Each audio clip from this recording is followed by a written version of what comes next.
Hello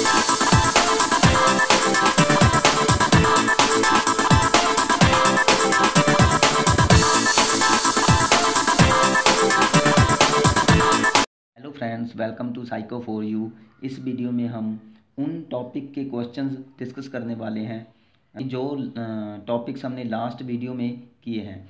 तो friends start करते हैं। हमारे पास फर्स्ट क्वेश्चन है, अकॉर्डिंग टू पियाजे a child between 2 to 7 years is in the dash stage of cognitive development. Means 2 से 7 वर्ष के बीच बालक कौन सी अवस्था में होता है, यह हमसे पूछा गया है। हमारे पास ऑप्शन है concrete operational, sensory motor, pre operational, formal operational. तो फ्रेंड्स आपको बता दें कि अगर आपने ये इस टॉपिक से रिलेटेड, इस क्वेश्चन के टॉपिक से रिलेटेड वीडियोस नहीं, एक्चुअली यह कॉग्निटिव डेवलपमेंट से पूछा गया है क्वेश्चन। तो कॉग्निटिव डेवलपमेंट थ्योरी जीन पियाजे द्वारा दी गई थी, जिसकी वीडियोस मैंने ऑलरेडी डाल दी है हमारे यूट्यूब चैनल में। तो आप नीचे डिस्क्रिप्शन में उसका लिंक देख सकते हो। तो हम बात करते हैं कि क्या था एक्चुअली कॉग्निटिव डेवलपमेंट थ्योरी में। हमने 4 स्टेजेस पढ़ी थी। सिंपल क्वेश्चन है। फर्स्ट स्टेज थी हमारे पास सेंसरी मोटर, थी। दूसरे पास जो कि 0 से 2 वर्ष तक थी। उसके बाद हमारे पास थी प्री ऑपरेशनल, जो कि 2 से 7 वर्ष के बीच थी। उसके बाद थी हमारे पास कंक्रीट ऑपरेशनल, जो कि 7 से 11 या 12 के बीच में थी। उसके बाद थी हमारे पास फॉर्मल ऑपरेशनल, जो कि 11 से अबव। तो हमें पता होना चाहिए जो चारों स्टेजेस है वह उसमें बालक कौन सी एज में होता है, 0 से 2 वर्ष, 2 से 7। तो हमने क्वेश्चन में हमसे क्या पूछा गया है, 2 से 7 मीन्स इसका आएगा प्री ऑपरेशनल। तो third is the right answer. उसके बाद हमारे नेक्स्ट क्वेश्चन की बात करते हैं हम। नेक्स्ट क्वेश्चन हमारे पास है, the process of changing the existing schemes to include new information is called. Means जो हमारे पास जब हम कोई नई जानकारी शामिल करते हैं, तो जब हम हमारे पूर्व ज्ञान में या वर्तमान पहले वाले ज्ञान में, या जो ज्ञान हम प्राप्त कर रहे हैं उसमें जब हम बदलाव करते हैं, तो उस प्रक्रिया को क्या कहते हैं? ऑप्शन हमारे पास है अकमंडेशन, इगोसेंट्रिज्म, अडेप्टेशन, असाइमिलेशन। और आपको बता दें कि ये सभी टॉपिक्स मैंने ऑलरेडी प्रोवाइड कर दिए हैं। तो आप इससे रिलेटेड भी वीडियोस देख सकते हैं, जिसका लिंक मैंने डिस्क्रिप्शन में दे दिया गया है। तो अब हम ऑप्शंस की बात करते हैं इसमें कि कौन सा ऑप्शन राइट है। तो फर्स्ट ऑफ ऑल हम अकमंडेशन देखते हैं। अकमंडेशन पियाजे के द्वारा दिया गया वर्ड है, जिसमें पियाजे ने बताया था कि जब बालक को कोई पूर्व ज्ञान या उसका पुराना ज्ञान गलत लगता है, उसे लगता है कि यह ज्ञान गलत है, तो वह उसमें सुधार करता है। उसमें सुधार करके फिर नए ज्ञान को ऐड करता है। तो उसे क्या कहते हैं? अकमंडेशन। ईगोसेंट्रिज्म एक प्रवृत्ति है जिसमें बालक ईगोसेंट्रिक होता है, अह केंद्रवाद होता है। तो अह केंद्रवाद जो कि हमने पढ़ रखा है, प्री ऑपरेशनल स्टेज है जो, उसमें बालक अह केंद्रवाद होता है। यह स्टेज की एक विशेषता है। अडेप्टेशन की बात करते हैं। अडेप्टेशन क्या है? अडेप्टेशन एक समायोजन करने की प्रवृत्ति है इन्वायरमेंट में, कि जब बालक समाज में स्वयं को ढाल लेता है, स्वयं को एडजस्टमेंट करना। तो अडेप्टेशन के ये 2 पार्ट हैं, अकमंडेशन और असाइमिलेशन। तो असाइमिलेशन क्या है, जिसको हिंदी में आत्मीकरण या आत्मीयता भी बोलते हैं। असाइमिलेशन मीन्स पुराने ज्ञान के आधार पर नए ज्ञान को शामिल करना। सिंपली है ये हमारे नए ज्ञान को शामिल करना। तो अब क्वेश्चन की बात करते हैं। क्वेश्चन में हमने क्या देखा कि जब हम वर्तमान ज्ञान को बदलकर न्यू इन्फॉर्मेशन मीन्स नई जानकारी को शामिल करते हैं, मीन्स नए ज्ञान को शामिल करते हैं। तो जब हम पूर्व ज्ञान में सुधार करके नए ज्ञान को ऐड किया, मीन्स ये क्या आएगा, अकमेंडेशन। तो इसका राइट आंसर है फ्रेंड्स अकमेंडेशन। उसके बाद हम थर्ड क्वेश्चन की बात करते हैं। तो थर्ड क्वेश्चन हमारे पास है, when a teacher considers boys and naturally better at mathematics than girls, means जब शिक्षक यह मानता है कि जो लड़के हैं वो क्या हैं, स्वाभाविक रूप से ही अच्छे हैं मैथ में, वो स्वाभाविक रूप से ही बेटर हैं किसमें, मैथ में, किससे, लड़कियों से। मीन्स जब एक शिक्षक यह मानता है कि लड़कियों से लड़के क्या हैं, बेटर हैं मैथ में, तो यह क्या शो करता है, यह टीचर की प्रवृत्ति क्या शो करती है कि टीचर क्या है, टीचर मोरालिस्टिक, मीन्स टीचर क्या है, शिक्षाप्रद है टीचर, जहाँ इसको हम ये भी कहें नैतिकता की प्रवृत्ति रखने वाला। उसके बाद सेकंड है हमारे पास राइट माइंडेड मीन्स सही नज़रिए वाला या सोचने वाला, ये हम कह सकते हैं, जहाँ सही दृष्टिकोण रखने वाला। सेकंड है हम थर्ड ऑप्शन है हमारे पास इथिकल मीन्स नीतिपरक, कि कोई ना कोई उसकी यह नीति ही है कि वह उसने यह नीति मान रखी है कि बस क्या होते हैं कि बच्चे बॉयज़ क्या होते हैं, मैथ में बेटर होते हैं लड़कियों से, तो वो नीति परक है। उसके बाद हम फोर्थ ऑप्शन की बात करते हैं, जेंडर व्यास्ड, मीन्स वो क्या है, लिंग पक्षपाती है। तो फर्स्ट ऑफ ऑल इस क्वेश्चन को देखकर ही आपको अंदाज़ा लगा लेना चाहिए कि यह क्वेश्चन कौन सी थ्योरी से लिया गया है। तो आपको बता दें यह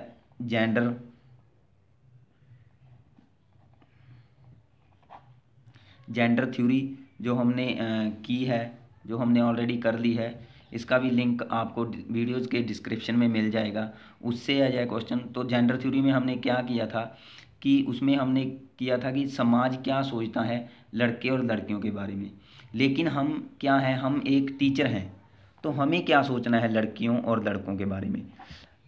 इस तरह आपको बता दें कि जेंडर थ्योरी में आपको दो तरह के क्वेश्चन मिलेंगे। एक तो क्वेश्चन ऐसा होगा जिसमें कि दोनों को समान दर्शाया होगा, समान दर्जा, मीन्स दोनों में इक्वलिटी होगी, लड़के और लड़कियों को इक्वल दर्शाया होगा, प्रदर्शित किया होगा। और कुछ क्वेश्चन आपको ऐसे मिलेंगे जिसमें कि इक्वलिटी नहीं दर्शाई होगी, जैसे कि यही क्वेश्चन ले लेते हैं। ये क्वेश्चन में लड़कों को क्या दिखाया है, इसमें बेटर दिखाया है मैथ में, तो लड़कियां क्यों नहीं हो सकती मैथ में। इट मीन्स यह थ्योरी क्या प्रदर्शित करती है, यह क्वेश्चन में जो टीचर सोचता है वो क्या प्रदर्शित कर रहा है कि टीचर पक्षपात कर रहा है किसमें, लड़के और लड़कियों में। टीचर बस ये सोचता है कि लड़के ही मैथ में क्या होते हैं, इंटेलिजेंट होते हैं, लड़कियां नहीं होती, लेकिन लड़कियां भी इंटेलिजेंट होती है। तो हमने क्या सोचना है इसमें, हमने ये सोचना है कि दोनों को समानता मिले। तो इसमें ये तीनों बातें एलिमिनेट हो जाएंगी, ये तीनों ऑप्शन एलिमिनेट कर दो, और उसके बाद इसका राइट आंसर है हमारे पास फोर्थ। तो gender biased is the link. Gender biased means पक्षपात करना। पक्षपात मीन्स एक को बढ़ावा देना, दूसरे को बढ़ावा ना देना, मीन्स इसमें बॉयज़ को बढ़ावा दे रखा है कि वो मैथ में क्या है, बेटर है। तो होप कि आपको यह क्वेश्चन समझ में आ गया होगा। नेक्स्ट क्वेश्चन की बात करते हैं। हमारे पास नेक्स्ट क्वेश्चन है, given below are some statements about boys and girls according to you, आपके अनुसार which one of these is true. क्या कह रहा है क्वेश्चन में कि कुछ नीचे स्टेटमेंट्स दिए गए हैं, कुछ नीचे कथन दिए गए हैं, किसके बारे में, बॉयज़ और गर्ल्स, लड़के और लड़कियों के बारे में नीचे कुछ कथन दिए गए हैं। तो आपके अनुसार which one of this is true, इनमें से कौन सा सही है। अब इसमें क्वेश्चन में हमारे अनुसार पूछा गया है, मीन्स हम क्या सोचते हैं लड़के और लड़कियों के बारे में। तो फर्स्ट ऑफ ऑल हम स्टेटमेंट्स जो दिए गए हैं ऑप्शन हम पढ़ते हैं। इसमें फर्स्ट ऑप्शन है हमारे पास, boy should help in activity outside the home, means लड़कों को घर के बाहर के कामों में सहायता करनी चाहिए। मीन्स लड़कों को क्या करनी चाहिए, सहायता करनी चाहिए घर के बाहर के कामों में, आउटसाइड द होम। तो आपके अनुसार या हमारे अनुसार यह क्वेश्चन यह ऑप्शन सही है।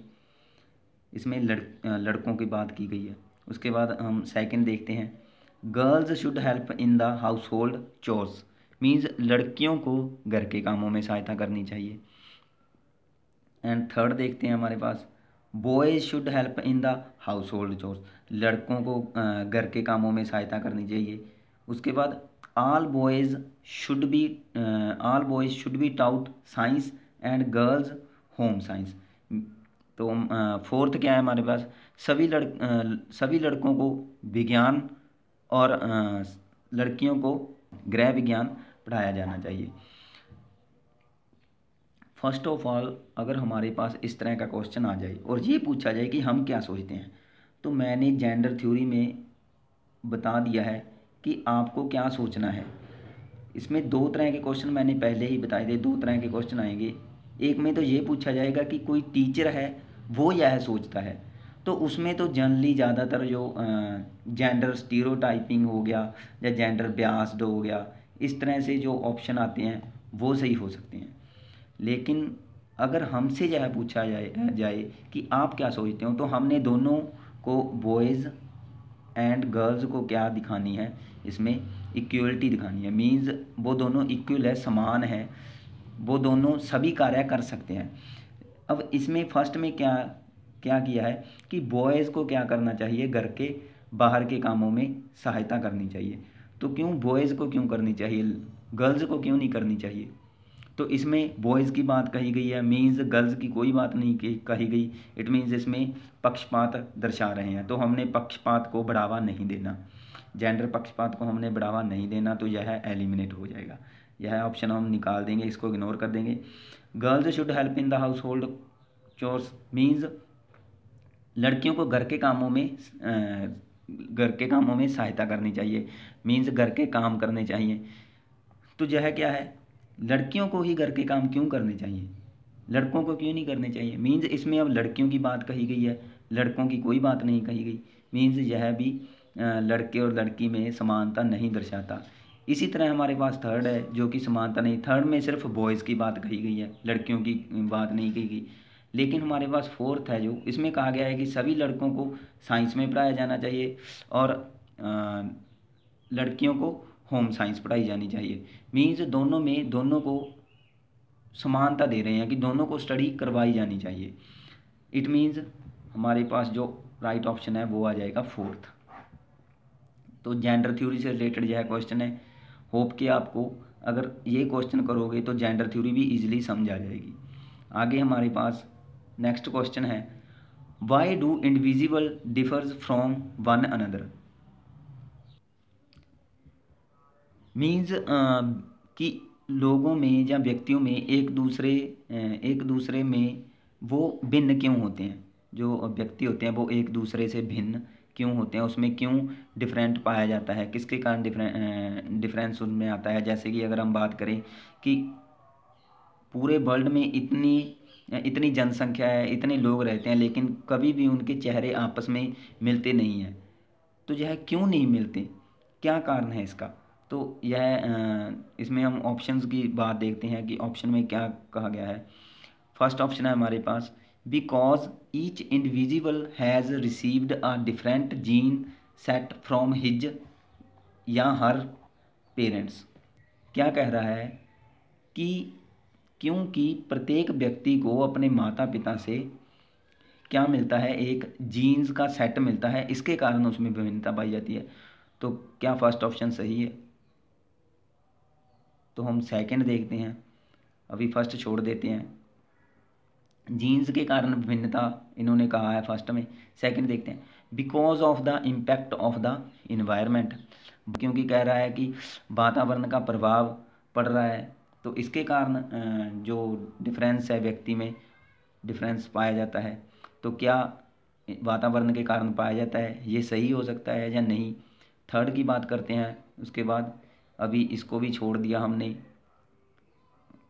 क्योंकि फर्स्ट मुझे लग रहा है, सेकंड भी लग रहा है, लेकिन आगे देखते हैं कि थर्ड में क्या आता है। Due to the inborn characteristics, यह जो जन्मजात विशेषताओं के कारण हम व्यक्तियों में विभिन्नताएं पाई जाती है।